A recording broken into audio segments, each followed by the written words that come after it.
Chefs Without Restaurants, episode 74 with Alex Smith.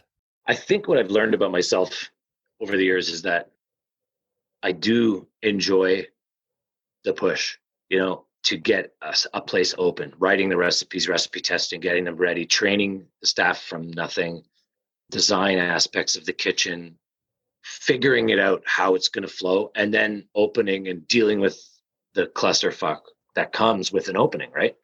Everything, breaks down. Half the staff calls it sick. I think that's something I've learned over the years is what really drives me or has driven me in the past. And then gradually bringing the restaurant to, success, and then being able to train someone up and put them in charge and to continue the success. This is the Chefs Without Restaurants podcast with your host, Chris Spear. Each week, I'll be speaking with food entrepreneurs and people in the culinary industry. If you're interested in learning more about our organization dedicated to helping people build and grow their food businesses, look us up on the web at chefswithoutrestaurants.com and .org, and on Facebook, Instagram, and Twitter at Chefs Without Restaurants. Now, enjoy the show.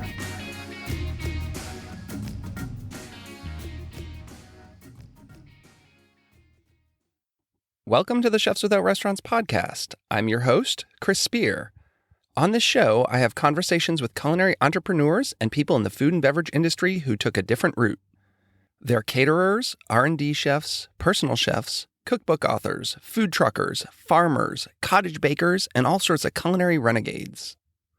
I myself fall into the personal chef category, as I started my personal chef business, Perfect Little Bites, 10 years ago. And while I started working in kitchens in 1992, surprisingly, I have literally never worked in a restaurant. On this week's episode, I have Chef Alex Smith. Alex has been in the food and beverage industry for over 20 years now, but he only started cooking the last 10 years. In that time, he's been a line cook, kitchen manager, head chef, and pitmaster. He's worked at Fairmont resorts, 5 diamond restaurants, franchises, recreational cooking schools, and privately owned restaurants. He's opened 7 restaurants, 3 as head chef. The past few years, Alex has been focused on barbecue, working at Mighty Quinn's, Hometown Barbecue, and even going to Paris to help open Melt Barbecue. So you're going to hear about his career path, what it's like being a consultant, and what he's learned from opening a number of restaurants. I also got to talk to him about what he's working on now and what's next. And if you want to make sure you catch every episode of the Chefs Without Restaurants podcast, go to chefswithoutrestaurants.org to sign up for our mailing list. The link can also be found in the show notes. As always, thanks so much for listening and have a great week. Welcome to the show, Alex. Hey, bud. Good to see you. Good to see Thanks you. for having me. Absolutely. How's things going? Things are going great, man. All things considered? All things considered, yeah. I mean, I can't complain. We have our health. We live in New Jersey now, so we're closer to family than we were for the last 2 years in Miami. So, yeah, I mean, we can't complain other than the fact that we can't see our family. And how far is your family from you right now? Well, my wife's family is upstairs. That's really close. We live in a separate apartment building in the same building, but a separate apartment from her parents here in Lavallette, New Jersey. And my family is in Montreal, mostly Montreal and Ottawa. I love Montreal. We were there last summer, one of my very favorite places to go. Yes. Yeah, I miss it very much. It's a great food town. And it's not far, from here. You just got to make time to get there. It's about 5.5 hour drive. Yeah, I've been twice and we drove both times. When I was living in the Philly area, we drove, and now even being down in Maryland. And it's beautiful because you go up through the upstate New York and go through the Adirondacks, and, we got like an Airbnb somewhere and spent the night, and the kids loved it. So I miss traveling so much. That's one of the things I can't wait to get back to doing. Oh man, you're telling me. I was, my wife and I are frequent travelers, and when I'm not obviously, locked down with a restaurant gig, but looking through Google Photos recently, and seeing how much we really did travel over the last 10 years since we've been together, and how much we miss it. It's one of those things where as much as I miss dining out at restaurants and seeing friends and being able to sit in a restaurant and enjoy the experience, the traveling aspect and the inspiration you get from it as a chef is something that you take for granted, in regular times. I certainly won't be doing that anymore. Yeah, I'm kind of hoping some aspects of like virtual things can continue. I was thinking, right now it would be the perfect opportunity, right? Like gas is cheap. My kids are doing school from the computer. My wife's doing work 90% of the time virtually. I can do so Right? much. It's like, why can't we just throw our computers and like drive down to Tennessee or something? But then you get down there and like everything's closed. You can't go where you want to go. But I would love that kind of flexibility in the future where my kids could maybe do a little, take them out of school for a couple of days. They could do it wherever, and my wife could work from the road. I mean, I think that would be awesome. I mean, that's an ideal scenario, right? My wife's been working remotely since we were in Paris, basically, which was about 3 years ago. And, when she moved to the remote capacity with her work, it opened up all these doors for us. And when I'm in between jobs, we can just go anywhere really. And, she can work on a patio while we're exploring, awesome city or country, That sounds really awesome to be able to do that. Yeah, it's good. I've been fortunate enough to, have time in between jobs. I think that's kind of part of the chef life. If you don't get, locked into a long-term position, you're able to have these stretches of time where you have, you're able to travel and Yeah. eat and explore and learn, which I think is something that's super important in a chef's, career. Let's take it back to the beginning a little bit. How did you get in the restaurant industry? You've got over 20 plus years now. How did you get started? Did you always have an interest in food? Did you go to culinary school? What was your path like?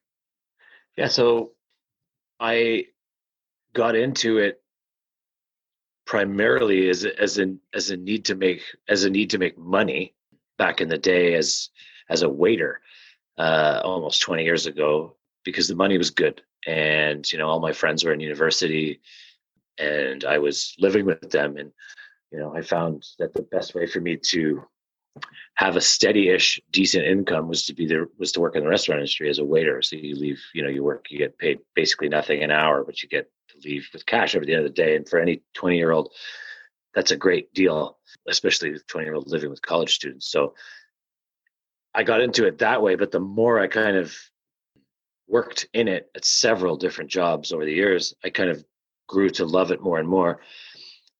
And I found that I had kind of a natural attraction to it. So I worked at many different, and you said at the beginning of the show, in many different facets of the industry. I worked at resorts and private restaurants, pubs, clubs, you name it. And when I started to work at this restaurant in Nova Scotia, when I was living out east in Canada, it was the first restaurant that I worked at that kind of did quote unquote finer dining. And when I saw what went into it, and I saw that it was something that was, I guess you could say achievable in many ways. Like I saw it the dishes being put together by the brigade, and I saw the camaraderie, between the kitchen staff. And this is, 10 years ago, 12 years ago. So there was still this kind of, and there still is in many restaurants, but this kind of, disconnect between the back and the front of house. And this is also one of the first restaurants where there was more of a connection between the back and the front of house. For whatever reason, I think we just got along better. It was a more intimate setting. There weren't many seats in the restaurant. And as front of house, there was more expected of us in terms of learning the dishes, tasting the dishes, and really, expanding our palates. So that was kind of my first dip into the finer dining aspect and realizing, maybe this is what I want to do. But I knew that if I ever wanted to open my own restaurant, I would have to learn everything there's to learn about cooking as well. So that's kind of what pushed me into the back of house. I think I knew almost everything I needed to know about the front of house, having worked on all positions throughout the course of about 10 years.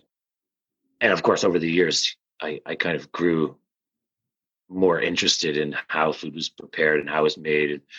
And I guess my palate grew too. So At that point, were you thinking about having a restaurant? Like, was there even that little spark that you said, like, hey, I think I'd maybe like to have my own spot someday?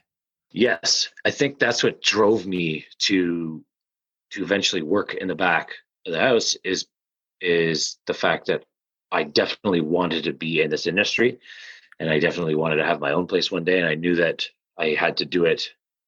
I'd have to learn everything there is to know about cooking if I wanted to be successful at it, because it's a very difficult industry, as you know, and you can't just go in knowing 50% of it. So that's what I did. And then when I started cooking, that's when I knew that if I was going to open a restaurant, I would be opening it from the back of the house. I knew I wanted to cook. I knew I preferred to be in the back than in the front after having, cooked for so long. So was that your first gig cooking? So my first gig cooking, I would say my first real cooking job was when I moved to Manhattan in 2012. I worked at two jobs at the same time. It was kind of my first intro to cooking. So I was staging at the James Beard House when I first came here because I couldn't really work because I didn't have residency because I was Canadian, right? So I couldn't work legally.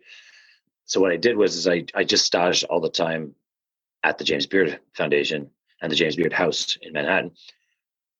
And while simultaneously doing that, I was actually attending a professional cooking program at ICE, the Institute of Culinary Education. So I had some training back in Montreal, but I was not in a place to graduate. Let's say I took it more as a fun kind of side job. When I decided that I wanted to do it seriously, I knew that even though I had a little bit of experience cooking in and around the city, I didn't have the foundations that I needed or that I thought I needed to become really successful. So I used the Institute of Culinary Education as a stepping stone for my to learn all of the things that I skipped or I might have skipped working out at restaurants. So coming here, I was staging at the James Beard Foundation and then doing school. And then when I finished school, I was able to, because I married my wife and was a resident, I was able to work legally. So I took on my first two jobs, which were working as a line cook at ABC Cocina when it was just opening in Manhattan, and then at the same time as a meat cutter at Mighty Quinn's Barbecue. So those are my first two stints of real New York cooking, real American cooking.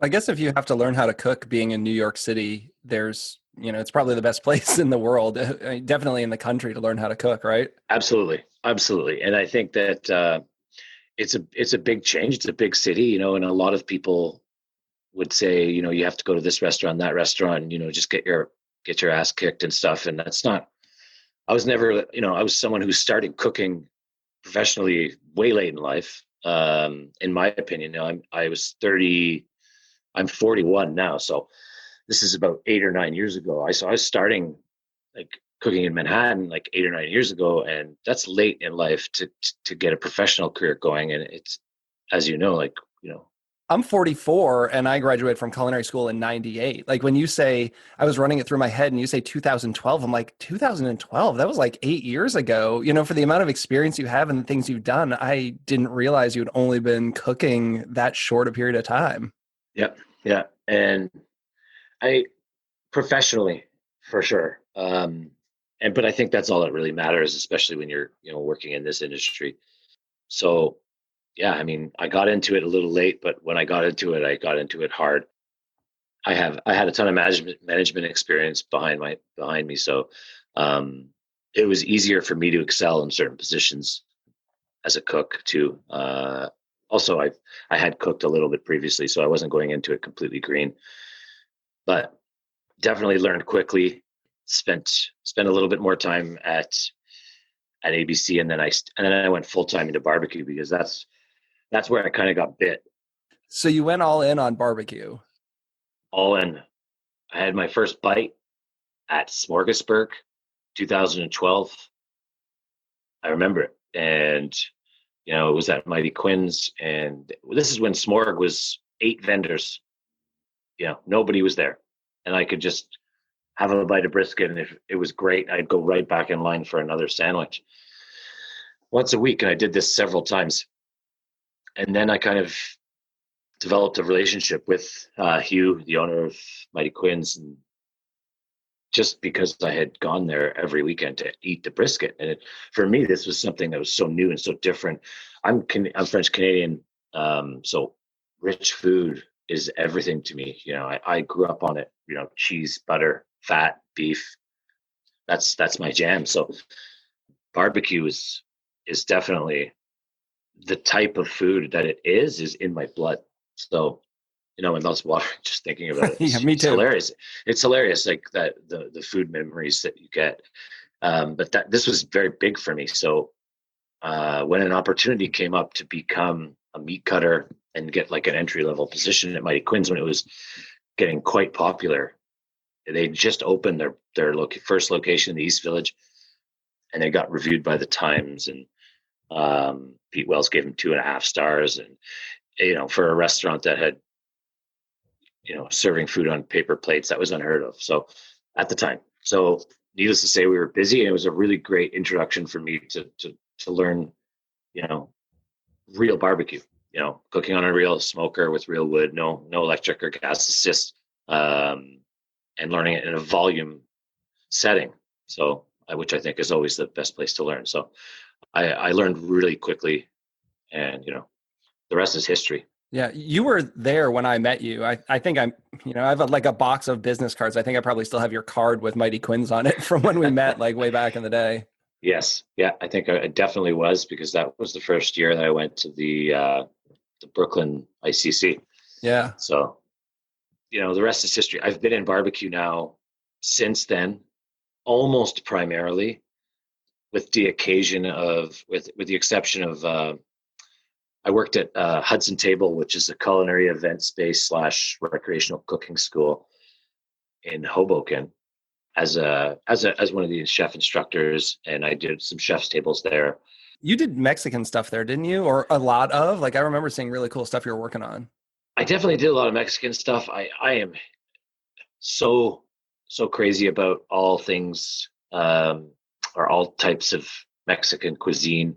I spent a lot of time in Mexico and Oaxaca primarily, but over the years, and I am so overly fascinated by the culture, the food. I just love it there.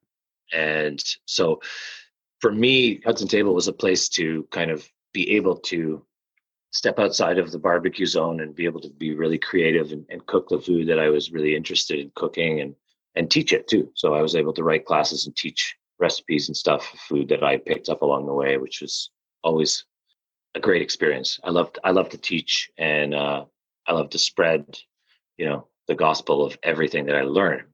I'm a very big proponent of that. So over the years, that's something I've always done and always really gravitated towards.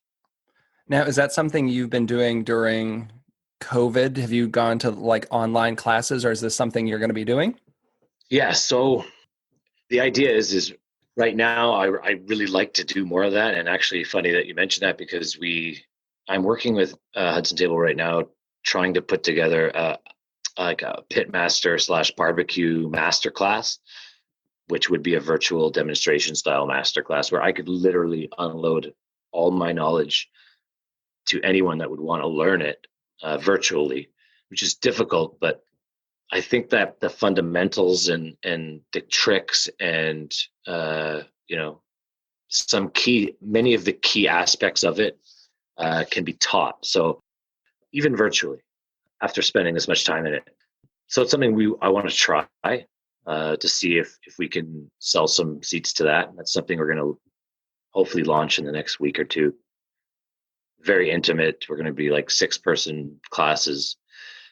7.5 hours, 8-hour classes. I'm not sure the length, but 3 sets of classes, 2.5 hours each or so, and go really in depth, from anatomy to, butchering to wood selection, everything from that to brines, to rubs, to how to use a grill as a smoker, how to use a Traeger properly, of which I have several in my backyard now. So if you're ever looking to get rid of one, I could use one. Okay, great. Traeger, if you're listening, we'll take 2 Traegers, please. Yeah, so that's kind of the gradual step right now, because it's the COVID time. So working in a restaurant isn't feasible for me right now. Although even all the restaurants are very limited capacity as it is, so there's not many open positions. But I'm not really looking for a position right now. I think the next step for me is to finally, put my foot forward and work on my own concept, which is something I plan on doing over the next couple of years, and hopefully open it in this area, the New Jersey, New York State area. And but that's the main focus with these side jobs of the barbecue and the barbecue virtual classes. And then, so does that mean it's going to be a barbecue place? Well, there's going to be wood-fired elements to it. I love barbecue, and I'll never ever fall out of love with it and cooking it. But I think what I've learned over the years is that the type of food that I prefer to cook is the food that I grew up eating. But who's to say that I can't combine the two and create like a truly unique experience? So that's kind of where I'm going with the concept that I want to open. So I need a lot of money for that. So we'll see. a lot of money, and for the world to change a lot between them. Yeah. I need vaccines, tons of money. And then we're good. So you did a lot of opening of places. Like, I can't believe your job took you to Paris. How crazy was that, going to Paris to open a barbecue restaurant? Yeah, that was absolutely insane. Funny story. Working at Mighty Quinn's, I met these 2 cool guys, Jean and Paul, of course, super French names. And they were just touring around the US eating barbecue. And they were just absolutely fascinated and enamored with all things barbecue. And they said the next time we talk, we're going to be opening up a place in Paris. You should come and open it. And I said, wow, that sounds really, really cool. This was very early in my career, so I didn't even have a clue how that would work. So fast forward a couple of years later, and they're actually in the process of getting this place open. The timing for me didn't work out for this first location because I was in between another contract and about to start at Surf. So I couldn't jump on to open their first location of Melt. It's called Melt, the barbecue place in Paris. I did not name it, but that's what they named it. Sounds like a grilled cheese place. Or an ice cream sandwich shop. And I've told them that, and they still love the name, and it flies there. People love it. The French eat it up. So good for them. And so the first location they opened didn't work out, and they ended up bringing a pit guy from Texas who actually worked at Pecan Lodge, which is a very good place in Dallas. And so he got that first place started for them, and then the opportunity came for a second location to come in. And so I told them I could come and consult, and I could come out for a couple of months and help them open it. So they were like, yeah, we want you however we could have you. So this is in 2018, end of 17, 18, I think. Yeah. They brought me out in December, and we, in the matter of about a week and a half, we ended up getting the restaurant from there's nothing in the restaurant, no tables, no chairs. We got to the point where we could feed. The restaurant was completed, and we fed 450 people. I had never used the smoker until the night before feeding 450 people. So we crossed our fingers. We packed our sleeping bags right next to it, and we hoped for the best. And luckily, the product came out amazing on the first cook, which I can say is very rare. And the event went off well, and they've been wildly successful since we opened that place. It was an incredible experience. I think the menu there is fantastic. Is there any barbecue culture in Paris? I mean, how many competitors do they have for barbecue out there? So when we opened, there was two other barbecue quote unquote concepts there that were fairly busy, not including the original Melt location, which was busy as well. So not much competition. But it's, France is a very meat centric culture. So they enjoy their proteins, not in the quantities that Americans enjoy them. They're not ordering a pound of brisket and a pound of ribs at a time, but they are coming often. So it was successful. It is, and it continues to be successful. Fortunately, right now they're in lockdown mode, so a lot of the restaurants are struggling there, but their government is helping them, unlike the government here, as is the case in most countries, like Canada. The government's helping out quite a bit as well. But all that to say that it was absolute incredible experience. I'm cooking barbecue one day in France on my way to work. I'm grabbing a croissant, and it's amazing. On my way home, I grab baguettes to eat with my wife. We would go to dinner at 9:30 p.m. and that's when kind of dinner starts there. And then on the weekend, I took a train that goes 200 miles an hour to go eat at Paul Bocuse for the night, and then jump on the train back. It's That's the life. I mean, that's the dream, right? It's literally a surreal experience, and I was very, very lucky and happy to have it. So I hope to be invited back for the next one. So do you like the process of consulting and opening places and doing that as opposed to just being like a line cook or an executive chef at a regular restaurant?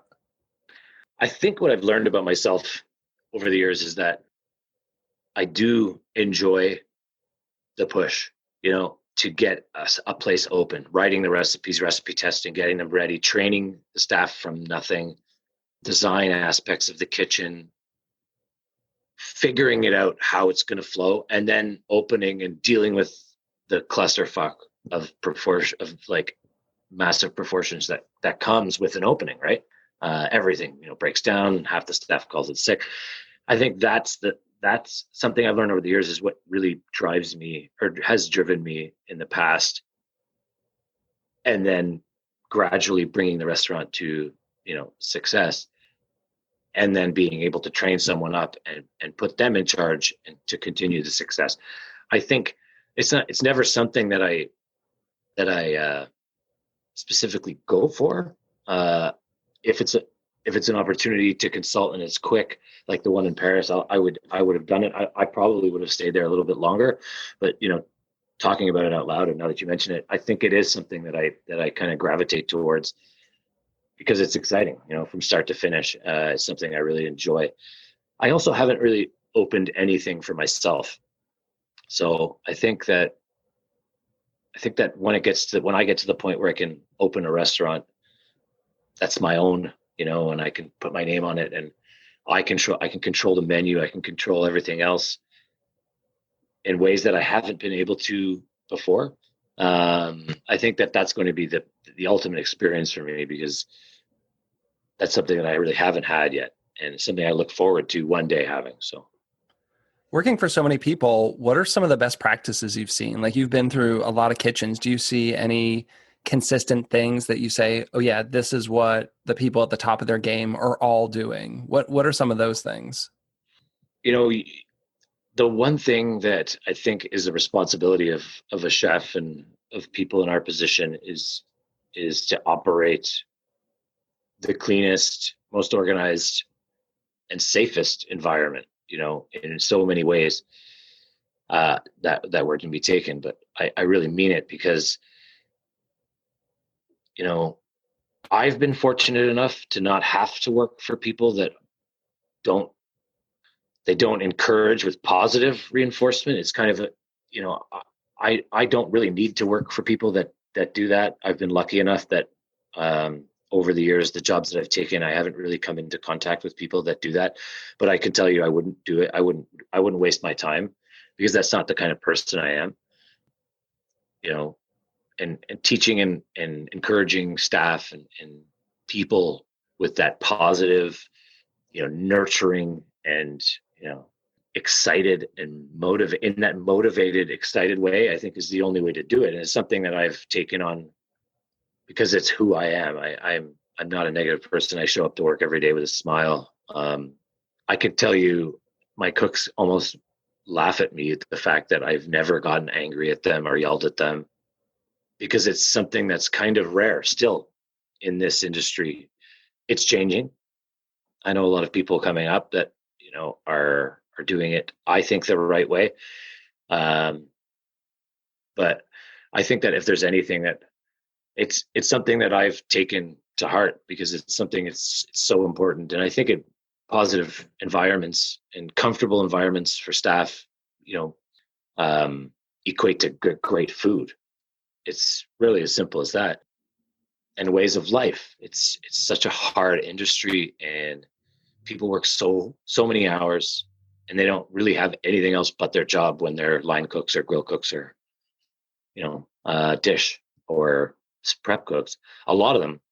So I think that's something that I want to strive for when I do open my own place, is that balance of work and home life. It's so important.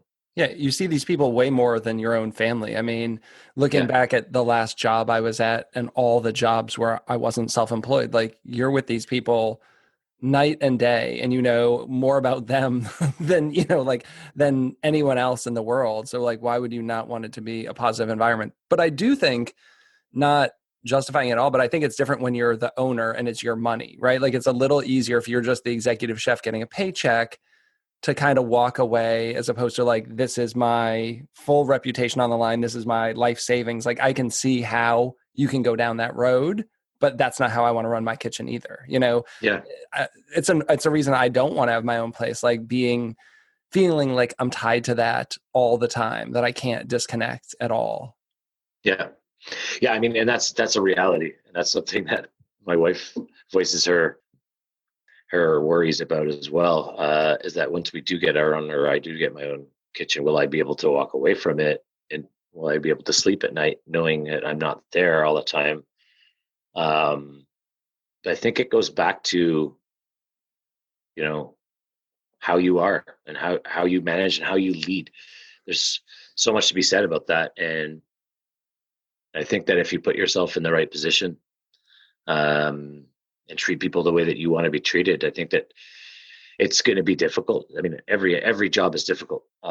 Train your people and put them in place to succeed. And, I mean, that's the goal, right? And I think it's completely doable. Why have people work more than 5 days a week? Why are we pushing people to have, 60, 70-hour weeks? Why aren't we just hiring more people? Every other country tends to have a better work life, or starting towards a better work life balance. And, when I attended the MAD conference in 2017, I was talking to Ben Shuri of Attica, and he has, at the time, he had not a single staff member working more than 4 days a week, and not a single staff member working more than 48 hours a week. So they were on, at a max, 12 hours a day, 4 days a week, 3 days off, consecutive. And if cooks felt like they needed to come in to get prep done for their station, he would send them home. Very strict. And he found a balance there. It seemed to be working really well for him. I saw him 2019. He was at the Philly Chef Conference. He came and he was on a panel with Matt Orlando and I think Katie Button. And they were talking about, like, kitchen environment. And I just remember hearing that thinking, wow, could we all adopt that here in the US? Yeah. Yeah. It's crazy. And why not? I think that the problem is that it's just, you have to kind of rework the system of your restaurant and how your P&L works, right? Well, and it's not just the restaurant business. It's the whole, like, workaholic culture of us here in the States, because it seems like every industry, if you're at the, top of your game, all the places that are really successful, they all seem to operate the same way. Like, nobody's ever off. Everybody's always, emailing work things on their downtime, and they just can't disconnect. We're not one of those countries that has 4 weeks of paid vacation. It just isn't something we're used to. Yeah, you're right. And So it's going to be a challenge, but it's something that I've written into my business plan, for my restaurant, is that staff will be on 5 days on, 2 days off, consecutive always. They'll be paid very fairly. I'll take a hit in the profit end. I'm not in it to make money. I want to live. I want my wife and I to have a good life. I'm not in it to be rich. I don't want to open 7 restaurants. I don't want to franchise. I want to open one great restaurant, and I want to work there till I can't work anymore. And I want the people that come through my restaurant, and I say come through my restaurant because I don't expect my chefs to stay. I expect them to work for a little while, learn as much as they can, and leave. And then I want to support them in their next venture.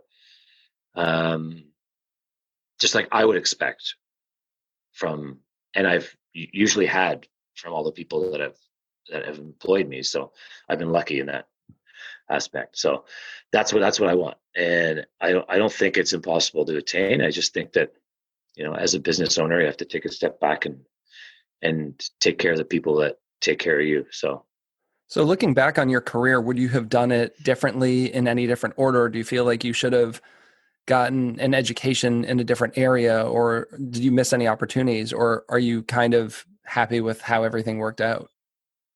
It's a really good question.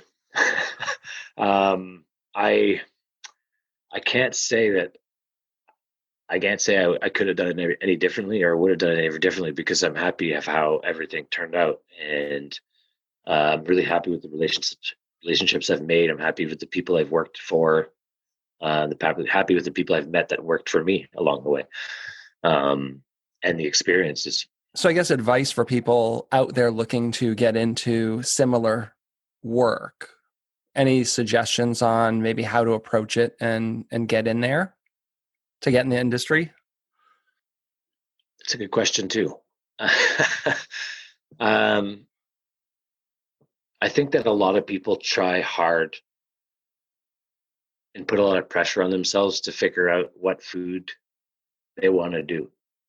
And some people just take, and I think it's normal to take a very long time to decide what it is that you want to cook, and to figure out what it is that pushes you and to become better.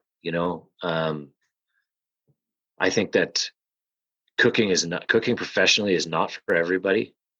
It's thankless. It's difficult work, but it's extraordinarily rewarding if you like where you're working. And I think that with as many restaurants that you have these days, I think finding a place where you like to work is not going to be too difficult. And if you don't like where you're working, leave, because you're not doing any good if you don't like your station or the people you work with. There's plenty of restaurants out there. So, my best advice would be to just keep moving until you find a place that you like, where the people treat you well. I think that's so, one of the great things about the internet and social media, especially, is you get like a behind the scenes look at how places are operating. Like when I think about starting out in the food industry, when I was like a teenager and even right out of college, we, barely even had the internet, but now it's like, you can go to their Instagram pages. You can not only see their dishes, but behind the scenes, like what are people saying about them? How are they interacting with customers? Every place is getting reviewed these days. You can really kind of get the picture of a place before you even step in the door. You kind of know the reputation of the chef. You kind of can get a vibe on whether the cooks like it there or not. I think it's really interesting as opposed to going into someplace completely blind.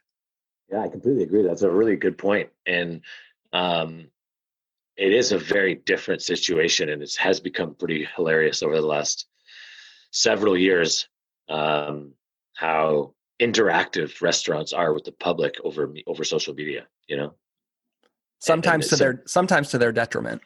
Sometimes it is free promotion. So there's a lot to be said for that in an industry where every penny counts, right? Yeah, for sure. So what are some of your favorite culinary tools and resources, or business tools and resources? I always like to ask people, like, what are you into? What are books, websites, video tutorials, anything? I mean, hands down the number one uh, drive and motivator for me in my early career, and continues to be, is the Ideas and Food blog, which I know you're familiar with, I made Alex. I And made two of their recipes this past week. I made their dulce de leche pumpkin pie, and I made their chocolate loaf cake. So I'm always, and that loaf cake, I went back and looked, it was from 2005. For people who've just consistently blogged, like they were blogging 15 years ago. That's like unheard of. yeah, and they were the pioneers, and they were the ones literally posting all of their ideas in food. I mean, you couldn't have had a better name for the blog. And not only they're incredibly nice people, I've gotten to know Alex a little bit over the years, who, by the way, also makes literally the best donuts on the planet. No comparison. They opened a shop 45 minutes from my house now. So we have one You're down in so lucky. Virginia. So I'm glad I don't have to schlep up to like Pennsylvania anymore to get them. So I don't get down there as often as I want, but yeah, I've been in there, and Alex is occasionally in there. He was in there the past 2 times I was in.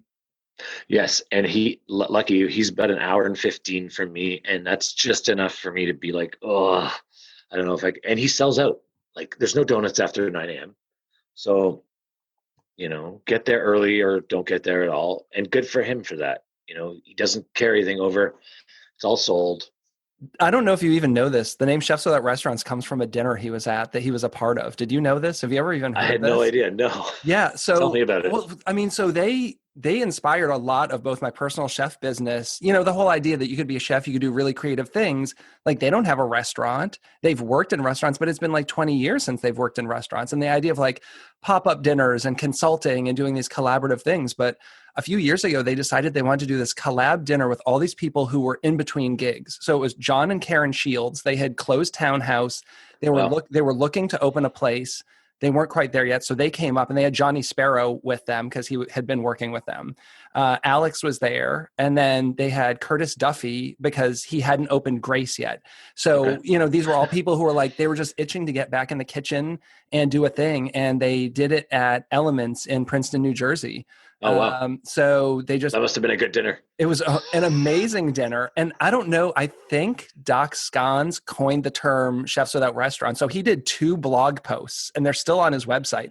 And it said like Chefs Without Restaurants, the prelude. And it was like photos of cocktail hour and all this stuff there. And then it was Chefs Without Restaurants, the dinner. So it was never this like official thing. And I loved the name, and I thought it was so cool. And it just kind of encapsulated what I love, that all these chefs didn't have to necessarily have a restaurant. And I love the idea of like chefs coming together, doing a collaborative thing. And I held on to it, and I just sat on that name for years, and like 7 years went by, and like, it wasn't a website. It wasn't an anything. I'm like, well, fuck it. I'm going to take this. And I just like built the websites, chefswithoutrestaurants.com and .org. And I'm like, yeah, why not? And it started as like a joke thing. And now we have thousands of members across all platforms. And I actually registered the trademark. So Amazing. Good. I legally own the name, and everyone's been really supportive. Like, I post about it on social media, and I think it got reposted by like John Shields and John and Alex and all of them. So super supportive that I just kind of like swiped the name. So yeah, that's great. I mean, it's a fantastic name. Yeah, Ideas in Food. I mean, just totally amazing. And this might sound crazy. I haven't done it. I haven't stayed up to date in like a year, but I literally printed out every single recipe from their website. Like, I stayed on top of it for a while. Yeah. So I have like 5 volumes of like 3-ring binders of every recipe. Not the That's got to be worth something. Not the ideas, but just if it was a literal recipe, I printed it out and have it. So like, if their website ever crashed, I've got that all backed up. You can fix it. I wonder if Alex even has that. Yeah, I don't know. I don't even know if he knows that I have that, but I printed that out and kept that. So it's like, because it's like a cookbook, right? I mean, it's the best cookbook. For and just sure. Going back to all those ideas. For sure. They do some crazy, crazy stuff. No, it's incredibly inspiring, and it's something that got me completely into cooking, and into the geek side of it too. And I'm always trying new things. I'm always messing around. I think it's something is so important as a chef, is just to not stop, just to keep trying things, keep pushing, keep trying to bake, trying to, things that put you outside of your comfort zone. But I think as crazy as their ideas are, they have a lot of really easy, basic recipes. One of my for favorites sure. that I do all the time for Maximum Flavor is their salmon, and it's a smoked maple miso salmon, and it literally is just white miso paste, maple syrup, sherry vinegar, smoked paprika, and cayenne. And you just make it as a marinade and throw your salmon in there and let it sit for like 3 hours, and then you broil it for 10 minutes and then shut off the heat and let it carry over cook in the oven. And it's Amazing. amazing. And I And serve it's that. easy. I serve it to customers all the time. People love it. I can just That's throw it in a awesome. marinade in a Ziploc bag before I go, and then head on over to their house, and it's ready to roll. Amazing. And things like brining seafood, I again tell people all the time, they do a 5% saline brine for seafood for 10 minutes. I do it every time I do, it prevents the albumin from coming out of salmon. It makes your scallops a little firmer. It'll pull out any, sand or grit, but just like take your seafood and throw it in a 5% solution for 10 minutes. And that's something I picked up, like 8 years ago from their website. Yeah. Yeah. It's absolutely awesome. I mean, that's hands down, I would say, one of the best resources for me. And has been over the years. I mean, the rest is just cookbooks and stuff like that. And I just like to tinker a lot. So, any idea I have, I write it down and I just try to make it. Also, Rich, Shia, and Jeremy? Yeah, Jeremy Mansky. The Koji cookbook's fantastic too. I'm trying to get those guys on the show. They've become so popular. Like I keep reaching out to them because I took a workshop with Rich like 4 years ago. So Rich and I go back to early Twitter, like before he even got into Koji. Like he and I were big Cooking Issues fans, and like we used to talk almost daily via Twitter. And so I was there from the beginning. Actually, he was the first guest post on my Perfect Little Bites website. Like I never wanted to have anyone guest blog, but he was starting to do the Koji stuff, and he made like a Parmesan cheese type thing out of Koji. I remember that recipe. And he wanted, and I was like, so he exclusively put it on my website. And it's so weird. People don't read. So people almost weekly email me and say, can you talk to me about this recipe? I'm like, did you read? It's a guest post. Like, I am not the Koji Jedi you are looking for.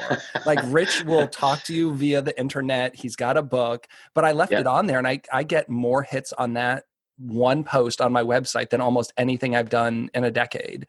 I can imagine. Yeah. So excellent recipe. I was there when he started all that. And then I did at Star Chefs, Jeremy did a workshop probably 3 years ago, and Star Chefs hired me to write a bunch of editorials. So that was one of the ones I got to do a wrap up about. So actually one of my Chefs Without Restaurants podcast episodes is just the audio from that. Like I pulled out a mic and just recorded the workshop. And one day I reached out to him this past year and was like, do you care if I like tidy up the audio and release it? And he's like, sure. And again, it's like my second most listened to, maybe my first most listened to podcast episode. So people are crazy. People are crazy for the Koji and miso stuff. That's awesome. Yeah. I mean, it's kind of the thing right now, and there's very little literature on it, at least on this side of the world.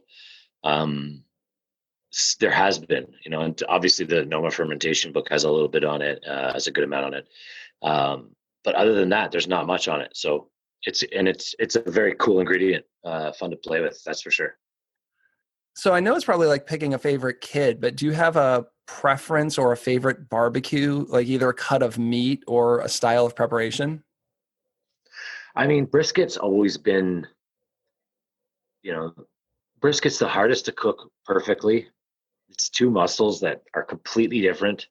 They cook differently based on when the cows came to slaughter, based on when they were feeding. All times of year they cook differently. All humidities they cook differently. It's the most temperamental muscle that barbecue cooks can cook, and I think it's by far the most difficult to cook very well. That's why I like it. Yeah, you can fake a pork shoulder. I've always said, like, I can even slow roast a pork shoulder in my oven with a good rub on it, and then shred it and do some sauce, and like you wouldn't know. Yep.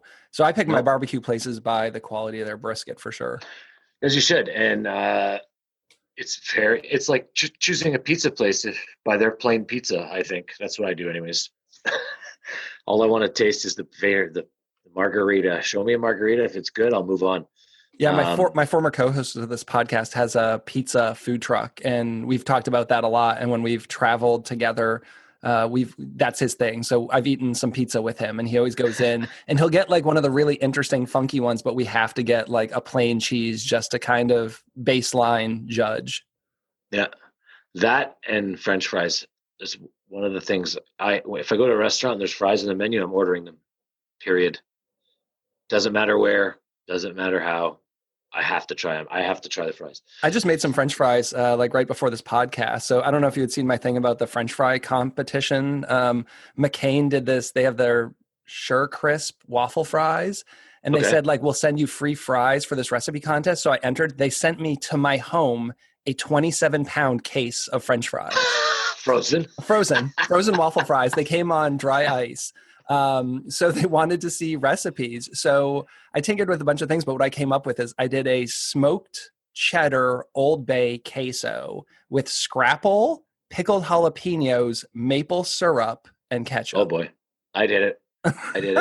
So like an hour and a half ago, like right before the show, I did my photo shoot. Like I broke everything out and did it and did the official entry. So you just have to post it on Instagram and tag them. And it's only open to 50 people. So I have a 1 in 50 Do you get a lifetime supply of McCain waffle chips? You get 20 cases of fries. So I'm going to have to find a friend with some freezer space. Maybe my church here in town who has a commercial kitchen. So you win like $1,000 in chef swag. I think Chef's Roll sponsors it or co-sponsors it. That's cool. But you also get like 20 cases. So if I win 20 cases of fries, I don't know. Like maybe I'll do like a fry pop-up. Like my church has a commercial kitchen. We'll do like a fry pop-up and do something like that and do it for a fundraiser. Yeah. So I just was tinkering with fries. Awesome. I'm a big French fry guy. I am too, as I know how hard it is to make good fries. It's like it's taken a lot of my time in my life standing in front of a fryer to achieve the perfect French fry, and I'm still trying to find it. So yeah. But I love fries. So any words of wisdom or parting words as we get out of here today? Just be nice, you know. We have an opportunity as chefs in this industry and as leaders is to bring the industry into the new, into this millennium, like into a different, into a more positive frame of mind. Be nice to everybody, lead in a positive way. You're going to get more out of everybody. You're going to have a better work environment. And you're going to have a better way of life. Just be happy. That's all. Yeah, definitely words to live by, especially in 2020. Life has been hard enough with everything else going on. Yeah. It's been a rough one. Well, thanks so much for coming on the show. I really appreciate having you. Yeah, thank you so much for having me, Chris. It was great to see you too. Yeah, definitely. Let's not wait 3 years before we talk again. I know. Well, hopefully next year Star Chefs will be back on and we can all get up there. I look forward to traveling, so I'll be up that way as soon as I can. Good, man. Well, let me know when you do come. I will. Well, thanks for all of our listeners. This has been the Chefs Without Restaurants podcast. As always, you can find us at chefswithoutrestaurants.com and .org and on all social media platforms. Thanks so much and have a great day. Thanks for listening to the Chefs Without Restaurants podcast. And if you're interested in being a guest on the show or sponsoring a show, please let us know. We can be reached at chefswithoutrestaurants@gmail.com. Thanks so much.